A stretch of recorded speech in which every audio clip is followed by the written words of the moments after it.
Selamat sore semua Bapak Ibu, para pembicara dan juga penyaji artikel untuk jurnal dan semua peserta yang ada di berbagai tempat dan bergabung dalam Zoom meeting ini.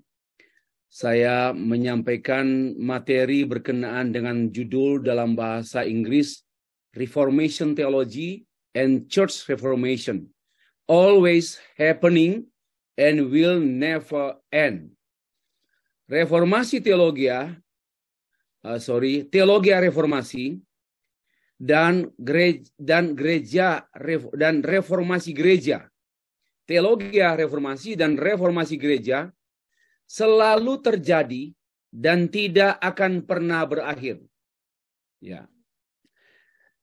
Saya juga menyampaikan bahwa di saat saya menyampaikan materi ini, saya rindu memiliki dua fungsi. Fungsi pertama, memaparkan hasil kajian saya yang saya baru kerjakan dalam waktu 1 malam, hanya 8 halaman. Dan yang kedua, saya mau memberitahukan ketentuan-ketentuan artikel secara singkat saja. Oke ya, mulai abstrak. Biasanya diawali dengan tujuan dulu. Oke, tujuan. The purpose of this article is to declare a number of philosophical, theological, biblical, and historical argument regarding the theology of Reformation and Church Reformation is always happens and will never end. Tidak akan pernah berakhir. Untuk mencapai tujuan ini baru menggunakan metode. Ya, ini ilmu ya. Ini tujuan dulu, baru metode untuk mencapai tujuan. To achieve this purpose, the author uses a qualitative approach with content analysis method. Lalu dari konten analisis ini saya menemukan apa? Ya, konten analisis apa? Lalu berdasarkan konten analisis ini metodenya saya menemukan ini. It was found that the theology of Reformation and Church Reformation is two things that cannot be separated as an ideal agenda and work of God. Adalah dua hal yang adalah tidak dapat dipisahkan karena keduanya itu adalah idenya Allah, agenda Allah, kepentingannya Allah, bukan kepentingan kita, dan karya Allah. Allah yang tidak berubah dan berdaulat. So, only He spell it out through His reformation tools. Karena itu dia sendiri yang mewujudkan melalui alat-alat reformasinya. Karena itu reformasi teologia dan reformasi gereja selalu terjadi pada waktunya, in His time. We cannot arrange, kita tidak bisa menetapkan. God's timing. Reformation is God's timing, and never end, dan tidak akan berakhir. This goal is very meaningful, sangat berarti untuk membangkitkan dan mendinamiskan kita, teolog dan pemimpin gereja, untuk dipanggil sebagai alat reformasi gereja melalui teologi reformasi. Tidak ada pembaharuan gereja tanpa teologi. Tidak mungkin ada. Pembaharuan gereja hanya mungkin dengan berteologi reformasi. Nah, kata-kata kuncinya ini harus sesuai dengan judul atau yang sering muncul dalam tulisan. Pendahuluan. Dan saya sekali lagi tidak akan mungkin menyelesaikan ini karena saya masih perlu 2 halaman. Dan saya harap ini akan saya terbitkan di Eropa dalam jurnal internasional. Ya, saya bersyukur dalam 2 hari ini saya bisa membuat 2 artikel dan harapan saya bisa diterbitkan dalam jurnal bereputasi ya internasional. Nah, pendahuluan. Reformasi gereja abad 16 adalah peristiwa terbesar. Ya, terbesar. Ya, the biggest event. Dan salah satu peristiwa penting dalam sejarah gereja. Reformasi kemudian menjadi akar dan ukuran. Semua gereja Protestan di dunia ini hanya 2. Protestan dan Katolik. Semua yang Protestan ini bisa dia gereja-gereja arus utama seperti yang ditulis oleh Profesor Aritonang Ya, GEMIM, GPIB, HKBP, gereja GPIB, GBI, gereja Presbyterian, Anglican, dan sebagainya. Tapi juga dia menjadi akar dan ukuran gereja-gereja Pentakosta dan Neopentakosta. Kalau Neopentakosta namanya aliran karismatik. Kalau Pentakosta seperti GPDI, GSJA, itu semua aliran Pentakosta. Dan jangan lupa semuanya adalah Protestan. Bukan prosotan dan bukan prosetan. Semuanya Protestan. Apa artinya? Pro, membela reformasi. Itu artinya membela, ada pada pihak reformasi, tidak ada pada pihak Katolik, gereja Katolik. Ya. Nah, tentu reformasi abad 16 tersebut bukanlah ide atau pemikiran Martin Luther atau reformator lainnya, dan bukan juga John Huss, John Wycliffe, seperti yang sempat disampaikan oleh Dr. Michael tadi. Mereka hanya dijuluki The Morning Star of Reformation pada abad 14 dan 15. Bukan ide mereka. Peristiwa reformasi adalah ide Allah, agenda Allah. Kalau reformasi adalah ide Allah, agenda Allah, maka hanya dialah yang mengerjakan reformasi. Bukan Luther. Luther hanyalah alat di tangan dia. Demikian Calvin, Farel, Zwingli, dan teman-teman atau para reformator lainnya. Mengapa gereja-gereja di abad 16 direformasi? Nah, pertanyaan. Karena reformasi adalah ide dan agenda Allah, maka pertama-tama karena kebenaran itu sendiri memang kebenaran reformatis. Tolong perhatikan. Kebenaran itu sendiri ada kebenaran reformatoris. Bahwa kebenaran ini pasti membaharui. Kebenaran itu pasti mengubahkan. Itu substansi sebenarnya dari kebenaran. Yang pada hakikatnya mentransformasi dan merestorasi gerejanya. Selanjutnya, karena gereja telah diubah oleh para pemimpin gereja pada abad sebelum 16, 12, 13, 14, 15. Wow, lama sekali ya. 4-5 abad loh gereja dikotori oleh para pemimpin gereja. Dan juga menyebut diri teolog. Para pengajar-pengajar gereja. Tapi mereka lah yang merusak gereja. Dan bukan tidak berlaku pada masa kini. Ya, kekuasaan pemimpin gereja ditulis dalam bahasa Inggris properties and political power menjadi papal teokrasi. Ya, papal ini artinya kepausan. Teokrasi kepausan yang dianggap wakil Kristus di dunia. Ya. Dia mengklaim diikuti dengan perilaku kotor dan jahat seperti percabulan para pemimpin gereja, cabul-cabul. Gereja-gereja di Eropa dipenuhi dengan kisah-kisah menyedihkan, percabulan antara pemimpin gereja dan suster-suster, dan banyak menggugurkan kandungan, dan tulang-tulang bayi ditemukan di bawah gereja, fondasi gereja. Ini bukan rahasia lagi. Dan kemewahan hidup pesta pora para pemimpin gereja mirip-mirip sekarang lah. Permainan politik gereja, money politik.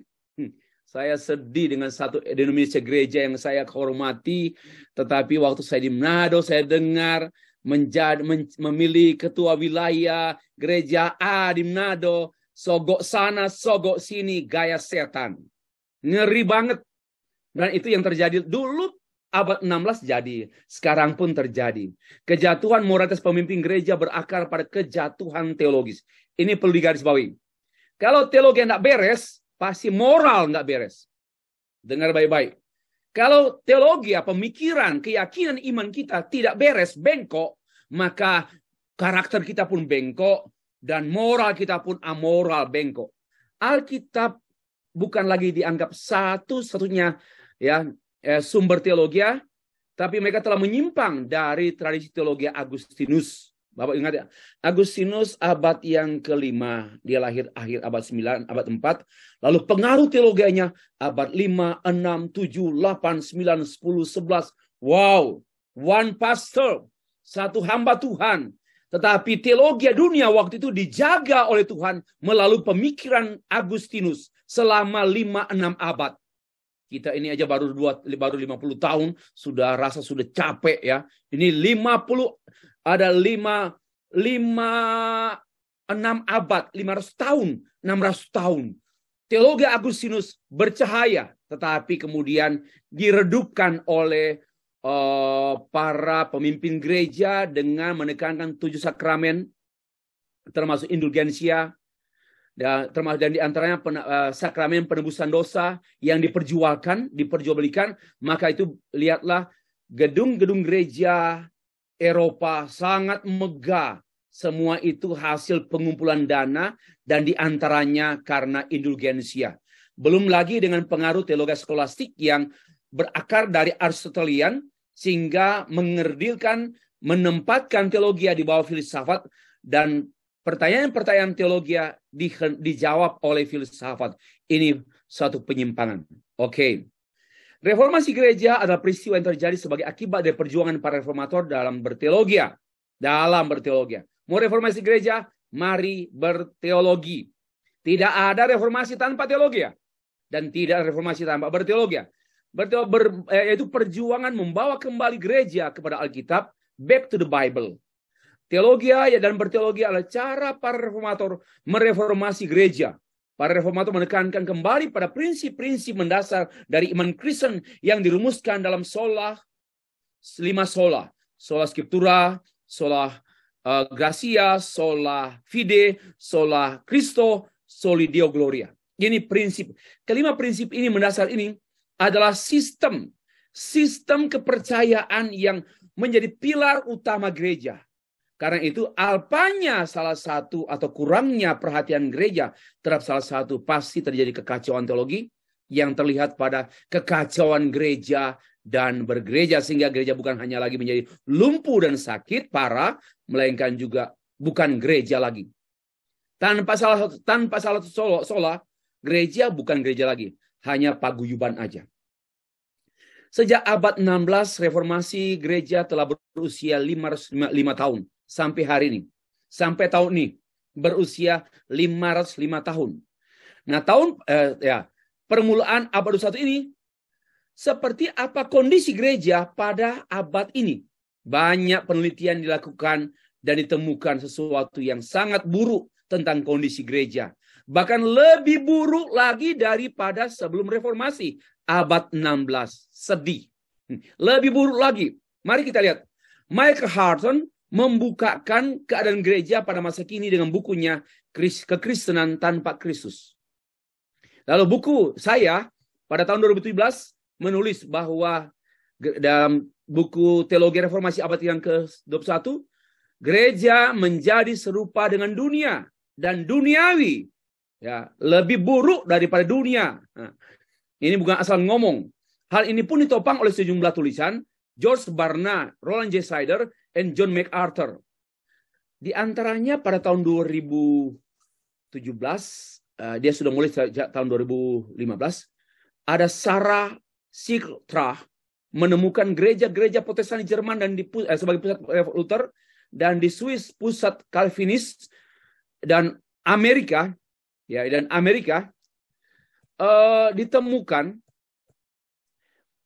ada di Jerman 62%, di Amerika 52%, di Swiss tidak tertulis ini, ada satu yang lain. 72% di Swiss. Apanya? Ini ya, closer, lebih dekat dari Katolik, lebih dekat kepada Katolik daripada Martin Luther. Kenapa? Mengakui keselamatan oleh karena perbuatan. Wow, itu karena banyak faktor. Seperti New Age Movement, pengaruh humanisme. Nah, menanggapi keadaan gereja yang demikian, sebelum usia reformasi mencapai 500 tahun, Mark Knoll dan Caroline Nystrom menulis buku Is the Reformation Over?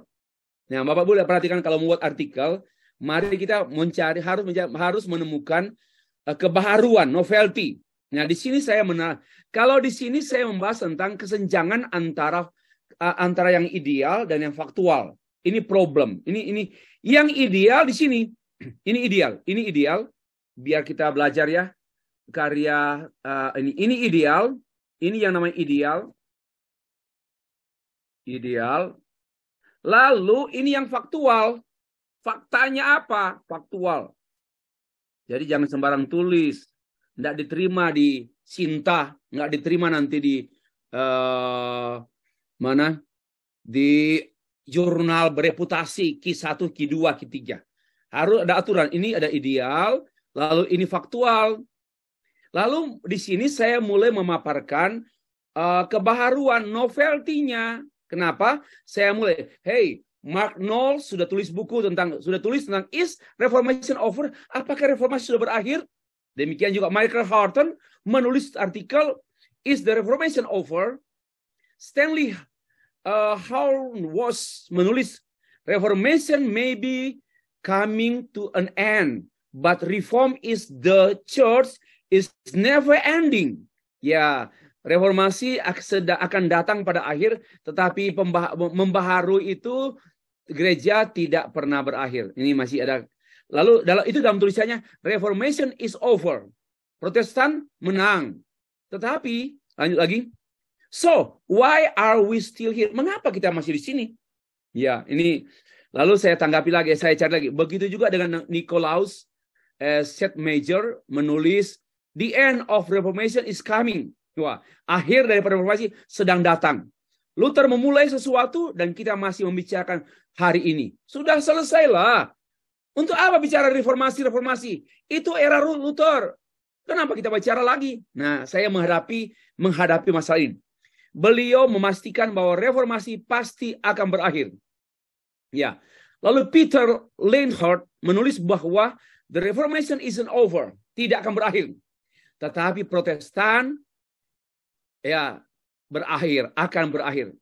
Greg Ellison and Chris Castaldo menulis buku The Unfinished Reformation, What Unites and Divides Catholic and Protestant Over 500 Years. Nah, ini Bapak perhatiannya, ini namanya novelty saya.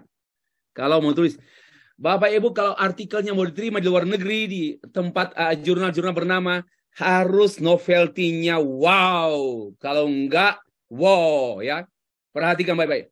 Mencermati banyak pendapat bahwa reformasi pasti akan berakhir, maka artikel ini menjadi sangat penting dan mendesak dikaji. Wow, penting now. Dengan menegaskan, wow, teologi reformasi tidak akan berakhir.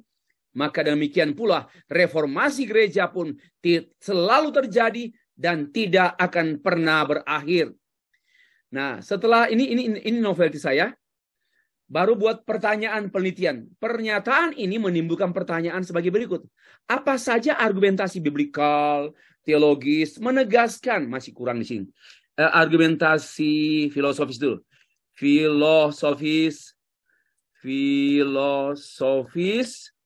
baru teologis, biblikal, dan historis. Maaf, baru dibuat tadi malam. Historis. Nggak berbohong saya. Yang menegaskan bahwa teologi reformasi dan reformasi gereja tidak akan pernah berakhir. Lalu sampaikan tujuan. Kalau sudah ada research question, pertanyaan penelitian ini pertanyaan penelitian ini harus ada. Jangan tidak boleh ada. Kalau tidak boleh ada, saya akan adakan. Ya, pasti reviewer akan tolak.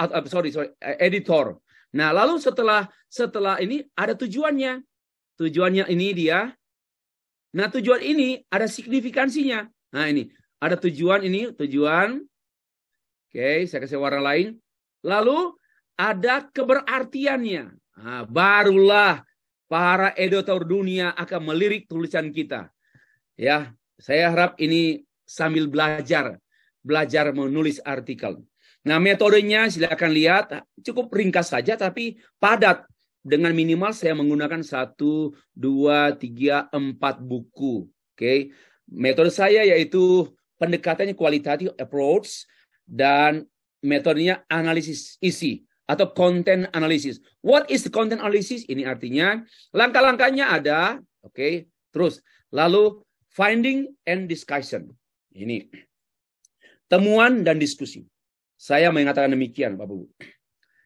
Reformasi dalam banyak bentuk dan arti dan ekspresi seperti yang dibuat oleh Hans Brandt adalah tidak mudah didefinisikan. Nggak mudah. Ya, reformasi artinya nggak gampang. Karena kompleks tenan. Bahasa Surabaya. Kompleks sekali. Tentu arti reformasi bertolak dari peristiwa tahun 1517 kan. Nah, yang melahirkan kemudian Lutheran dan Calvinis. Teologi reformasi menghasilkan teologi itu menyebabkan dan mengefektifkan, mempengaruhi reformasi gereja. Ya, dan itu menurut Jack Arnold menegaskan bahwa reformasi adalah pembaharuan gereja yang ditimbulkan oleh studi perjanjian baru Martin Luther. So, mari baharu gereja dengan berteologi. Ya, bukan dengan KKR. KKR khotbahnya harus teologis dari perjanjian baru, perjanjian lama juga tentu. Apa artinya? Kita membaharu gereja bukan dengan manajemen, leadership. Mari kita baharu gereja dengan cat ulang gereja, gedung gerejanya. Itu bukan itu, tapi membaharui dengan berteologi. Inilah yang membuat saya tergila-gila dengan berteologi. Karena saya tahu tidak ada pembaharuan tanpa teologi dan berteologi. Lanjut. Tidak mungkin peristiwa reformasi menghasilkan pemikiran teologi reformasi. Nggak mungkin. Melainkan sebaliknya. Pemikiran reformasi menghasilkan peristiwa reformasi. Secara historis, reformasi adalah upaya para reformator mengembalikan gereja kepada kemurnian kekristenan perjanjian baru dan seterusnya. Dan itu merupakan Allah memanggil gerejanya untuk kembali kepada dirinya, kepadanya melalui peran para reformator. Oke. Yang kedua, reformasi adalah hakikat teologi dan gereja Kristen. Gereja Kristen, ya. Kenapa gereja Kristen? Itu istilah Inggris, ya. Christian Church. Nah, mengapa reformasi selalu, ini jawaban. Mengapa reformasi selalu terjadi dan tidak akan pernah berakhir? Karena teologi itu sendiri dan gereja itu reformasional. Teologi dan gereja itu pembaharuan. Tugas gereja kan membaharui dunia, membaharui umat. Dan kebenaran itu yang membaharui. Teologi selalu memanggil gereja untuk kembali pada Alkitab. Karena itu teologi yang membuat gereja semakin menjauh Alkitab. Bukanlah teologi, tapi tolologia. Teologi adalah pelayan kitab suci. Teologi selalu mengembalikan gereja kepada kitab suci. Sebagaimana teologi itu sendiri selalu kembali pada Alkitab. Itulah reformasi. Seperti yang saya sudah utarakan tadi. Ya, pada intinya reformasi seperti slogan reformasi, slogan sola scriptura, sola dan sebagainya itu, dan sola scriptura adalah inti reformasi. Teologi harus terus-menerus direformasi oleh kitab suci. Gereja harus terus-menerus dibaharui oleh kitab suci sesuai dengan slogan gereja reformasi. Ecclesias reformata semper reformanda. Gereja pembaharuan adalah gereja yang terus-menerus diperbaharui oleh kitab suci. Terus saya pikir lewat saja ini. Nah, yang ketiga, reformasi adalah ide dan agenda Allah. Nah, ini yang memutlakan. Mengapa reformasi selalu terjadi dan tidak akan pernah berakhir sampai Tuhan datang?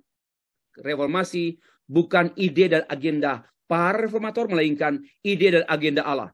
Yesus Kristus sendiri adalah landasan berdirinya dan beroperasinya gereja. Yesus Kristus yang mendirikan dan satu gereja yang esa, juga ia menjaganya dan dengan cara mereformasinya. Dia tidak mungkin membiarkan gerejanya kotor terus. Dia tidak mungkin membiarkan gerejanya bau busuk terus. Yesus terus, bahkan Yesus Kristus tidak membiarkan gerejanya dikuasai oleh alam maut. Matius 16 ayat 16. Apalagi oleh kotoran pemimpin gereja. Tidak bisa. Karena agendanya Yesus Kristus menghendaki gereja tetap kudus. Sebagaimana hakikat gereja adalah holy. Esa, kudus. Ya, Yesus Kristus tidak menghendaki gerejanya menjadi serupa dengan dunia, melainkan menghendaki reformasi gereja secara terus-menerus. Dan Rasul Paulus menulis, jangan kamu menjadi serupa dengan dunia ini, tetapi berubahlah oleh pembaharuan budi. Tetapi reformasilah. Dan ingat, reformasi itu reformasi teologi, dan itu berakar pada pembaharuan akal budi. Ya, metamorfose. Roma pasal 12 ayat 2. Kristus kepala gereja dan gereja tubuhnya Dan dalam Roma, dalam Korintus, tidak mungkin ia membiarkan gerejanya dikotori dan diselewengkan oleh para pelayan gereja, baik yang dipanggilnya maupun yang tidak dipanggil. Tidak mungkin kepala gereja membiarkan tubuhnya dikotori oleh anggota-anggota tubuhnya sendiri. Kepala gereja menetapkan anggota-anggota tubuhnya, walaupun banyak, berbeda, tapi satu dengan yang lain, menjadi satu tubuh Kristus yang serasi. Tidak mungkin kepala gereja membiarkan anggota-anggota tubuhnya menjadi tubuh mandek, tidak berfungsi, sakit, mundur, berubah menjadi tubuh yang lain. Bukan tubuh kambing lagi, tapi tubuh anjing. Berubah, ya. Pasti dia menghidupkannya, mendinamiskannya, menggerakkannya, menyembuhkannya, bahkan mengembalikannya kepada hakikat gereja sesuai dengan Alkitab dan seterusnya. Dan hal ini bukan hanya teori, bukan hanya omongan verbal, tapi sudah dimulai pada waktu Tuhan Yesus memuridkan, pada waktu Tuhan Yesus mereformasi murid-muridnya, lalu mereformasi rasul-rasul, dan kemudian kalau kita baca Howard Snyder menulis demikian, gereja harus selalu diperiksa secara kritis dengan firman Allah yang tertulis dan oleh kehidupan ajaran Yesus Kristus, Sang Firman yang berinkarnasi, yang diterapkan bagi kita oleh Roh Kudus. Terus menerus. Nah, terus masih ingat mengapa Yesus mengevaluasi 7 jemaat di Asia? Efesus, Smyrna, Pergamus, Tiatira, Sardis, Philadelphia, Laodikia. Kenapa? Dia mau gerejanya direformasi. Jadi dalam kisah dalam Wahyu pasal 3 ini mengungkapkan reformasi gereja, reformasi Kristus atas gerejanya di Asia kecil. Kemudian berlanjut pada gereja mula-mula, kemudian pada Agustinus, Tuhan pakai Agustinus, Martin Luther. Ini jadi pembaharuan gereja bukan hanya teori, tetapi kenyataan yang dilakukan oleh Allah. Terakhir, reformasi adalah pekerjaan Allah. Bukan pekerjaan gereja, bukan pekerjaan Luther. Ya, mengapa reformasi selalu terjadi dan tidak akan pernah berakhir? Karena reformasi sebagai ide dan agenda Allah, maka dia jugalah yang mengerjakannya dengan cara ia memanggil alat-alat reformasi, mengubah mereka, kemudian memakai mereka.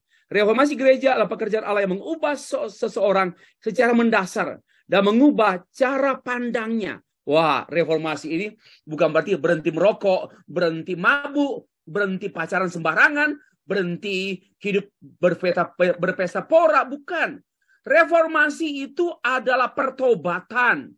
Reformasi itu adalah perubahan cara pandang, cara pikir, dan cara hidup. Reformasi adalah pekerjaan Allah yang mengubahkan, mengembalikan gerejanya kepada maksudnya yang semula, yang berakar pada Kristus Yesus, pada Alkitab. Allah terus memanggil gerejanya kepada Injilnya. Dan acuan reformasi adalah Injil Yesus Kristus. Itu juga yang kembali ditegaskan oleh para reformator. Kembali pada Injil Yesus Kristus. Jadi reformasi adalah pekerjaan Allah yang memanggil gerejanya kembali kepada ajaran Kristus. Tidak ada pengulangan sejarah. Teologi reformasi bukan hal yang baru, melainkan sudah ada yang pernah dibuang oleh gereja berabad-abad, abad 12, 13, 14, 15, dibuang, disingkirkan oleh karena kepentingan politik dan kerakusan pemimpin gereja pada masa itu, dan ditemukan kembali oleh Luther, Farel, Zwingli, Melanchthon, dan juga Bucer dan sebagainya. Dan mereka tampilkan lagi reformasi. Reformasi adalah pekerjaan Allah yang terus memanggil gerejanya untuk bertobat, percaya kepada Injil. Borkham percaya. Today, he is still calling us in order that with us and through us, he may change the world. Wow. Dia terus memanggil saudara saya. Mari dengar suara Tuhan. Dia sedang memanggil saudara saya untuk apa? Untuk Tuhan mengubah dunia ini. Through you, through us, through you. To change the world. Mengubah dunia. Martin Luther tidak bercita-cita untuk menjadi reformator, namun Allah memanggilnya. Demikian pula, kita tidak bercita-cita menjadi reformator. Tapi kalau Allah membuat kita tertekan, bergumul, dan kita dipanggil untuk memberitakan Injil secara murni, mari teruskanlah hal itu. Sebagaimana yang dialami oleh Luther pada waktu dia membaca Roma pasal 1 ayat 12, Tuhan mereformasi pikiran Luther, dan dia merasakan pembenaran hanya oleh iman. Dan saya akan membahas ini mengenai sola fide tomorrow afternoon. Oke, baru termanifestasi pada 95 tesis di pintu gerbang Wittenberg dia tempelkan. Ya. Nah, bukan hanya Luther yang dipanggil menjadi reformator, melainkan juga John Calvin. John Calvin mengalami pertobatan reformasi yang dikenal dengan frase sudden conversion. Dan ia mengalami meresponnya panggilan reformasi. Wah, dia sebenarnya menghindar. Dia tidak mau terlibat dalam berkecamuknya pada masa itu. Tetapi kemudian dia dalam pimpinan Tuhan, dia mengatakan, inilah aku, utuslah aku. Dan dia terlibat dalam reformasi. Reformasi adalah turning point teologi gereja.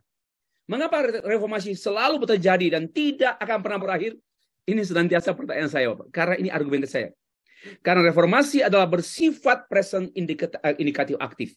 Donald McKim menulis, Theological Turning Point, itu di buku saya, mengemukakan beberapa titik balik yang muncul di sepanjang sejarah gereja kekristenan, mulai dari konsili Nicea, konsili post Nicea, Chalcedon, Cyprianus, dan seterusnya, Donatiusme, Agustinus Pelagis, dan terus terjadi pembaruan. Jadi teolog-teolog yang bengkok diluruskan oleh teolog yang lurus, dan itulah reformasi sudah ada dalam sejarah. Setiap kali reformasi gereja terjadi perubahan paradigma, dan paradigma teologi itu pada abad sebelumnya berubah dengan abad setelah itu. Nah, reformasi tidak menawarkan hal yang baru. Dengar baik-baik ini. Bukan hal yang baru, ya, melainkan hal menemukan ulang atau mendeklarasikan ulang apa yang sudah disampaikan oleh bapak-bapak gereja yang lurus, yang sehat, dan juga oleh para rasul dan dari Alkitab. Demikian ya. Oke, reformasi gereja adalah titik balik berteologi gereja. 95 tesis Luther merupakan titik balik teologi gereja. Nih, 95 tesis Luther tesis itu merupakan turning point dari sejarah gereja dunia. Wah, inilah, dan kita bersyukur dengan perbuatan Allah ini. Not because of Luther, but because of God's agenda. Titik balik kepada titik berangkat, ini saya olah sendiri katanya. Titik balik kepada titik berangkat teologi reformasi selanjutnya yang terus terjadi dan tidak pernah berakhir. Dari para rasul ke Agustinus, ke Luther, ke Calvin, dan kepada teolog-teolog reformator abad-abad selanjutnya sampai pada abad 21. Tidak pernah putus, tidak pernah berakhir. Gritz menulis demikian. Many students and younger theologians supported Luther's call for a return of biblical theology and to the teaching of the ancient church, especially the writing of Augustine. Jadi, bagaimana kita berteologi? Tidak ada reformasi tanpa berteologi. Mari kita menjadi orang yang excited berteologi. Saya pikir kalau kita menjadi pelayan Tuhan tanpa berteologi, itu tidak menjadi pelayan Tuhan. Harus berteologi, baca Alkitab dengan bertanggung jawab, serius, beritakan, hidup dengan firman itu. Itulah teologi. Karena itu saya mengatakan, orang yang serius melayani Tuhan wajib studi teologi. Di luar ini nggak bertanggung jawab. Mau bertanggung jawab melayani Tuhan, belajar teologi. Dan itu cara merendahkan diri. Karena hanya dengan teologi kita bisa memahami Alkitab. Alkitab tidak dapat dipelajari oleh sosiologi, antropologi, psikologi. Tidak. Hanya oleh teologi. Melalui theological eyes, theological mind, so we can read and we can understand the text of biblical text. Ya, itu penting. Nah, akhirnya dari murid-murid Luther, agenda reformasi berkembang sampai ke Grogol, sampai ke Jombang, dan sampai ke Brunei, sampai ke Malaysia. Dan sampai ke gereja-gereja termasuk GBI. Jangan lupa, gereja GBI, gereja Pentakosta, gereja apapun, akarnya Luther. Tetapi saya membuat penelitian, banyak gereja Pentakosta lupa Luther. Yang dia ingat Luther Lumintang dan Luther Nuban, Luther dan sebagainya. Dia lupa Martin Luther. Penutup. Teologi reformasi dan reformasi gereja adalah suatu kesatuan yang tidak terpisahkan. Teologi gereja reformasi, ide, agenda, dan pekerjaan Allah. Karena itu ada konsekuensinya. Ini kalau buat kesimpulan begitu. Karena itu, selain kebenaran teologi itu sendiri adalah aktif dan kekal, demikian gereja adalah aktif dan kekal. Gereja itu aktif dan kekal. Maka tidak aktif bukan gereja, tidak kekal ya bukan gereja. Karena dia harus langsung ke sorga, berlanjut ke sorga maksud saya. Ini adalah Maka teologi reformasi dan reformasi gereja harus terjadi dan tidak akan pernah berhenti. Ini adalah kabar baik bagi kita dan bagi dunia. Sebab berhentinya teologi reformasi dan reformasi gereja, kabar buruk bagi kita dan bagi dunia. Tidak ada harapan. Berhentinya reformasi, tidak ada harapan. Hanya ada penghukuman dan kematian. Namun yang sesungguhnya teologi reformasi menyebabkan dan mendinamiskan reformasi gereja akan terus terjadi terus-menerus dan tidak akan pernah berakhir. Inilah providensi Allah atas gereja dan dunia. Pernyataan ini bukan hanya sekedar argumentasi filosofis teologis dan biblikal, melainkan juga argumentasi historis. Apa itu? Mari kita lihat singkat. Argumentasi historis yang dimaksudkan oleh saya dalam hal ini, teologi reformasi merupakan induk teologi gereja berakar pada teologi ortodoks gereja mula-mula abad 1, abad 2 yang digali oleh para rasul. Ya, dari pengajaran para rasul maksud saya, dan ditulis sebagai kitab-kitab Alkitab. Nah, teologi ini kembali diajarkan oleh para reformator, reformasi pertama yang dipelopori oleh Martin Luther, reformasi kedua dipelopori oleh John Calvin. Setelah disingkirkan oleh para pemimpin atau teolog sepanjang abad pertengahan kedua. Kedua itu 12, 13, 14, 15. Teologi reformasi Luther dan Calvin diperkaya oleh para reformator lainnya yang ditumbang-kembangkan oleh penerus-penerus mereka dari masa ke masa sampai sekarang. Inilah buktinya bahwa reformasi tidak berakhir, bukan belum berakhir. Sama juga dengan mujizat belum berakhir, salah. Mujizat tidak pernah berakhir. Ya, jangan sembarang ngomong menyesatkan dan menyenangkan setan-setan. Teologi reformasi telah teruji di sepanjang sejarah gereja. Tidak luntur oleh berbagai tantangan zaman sejak rasionalisme abad 17, tidak luntur oleh ateisme pada abad 18, tidak luntur oleh romantisisme dan teologi liberal abad 19, serta semakin bercahaya di tengah bangkitnya teologi kontemporer sampai pada abad 21 ini. Teologi reformasi tidak berubah oleh perubahan zaman dan telah teruji oleh isme-isme yang memengaruhi dunia dan peradaban. Demikianlah presentasi saya. Terima kasih. Saya kembalikan kepada pemandu sesi konferensi.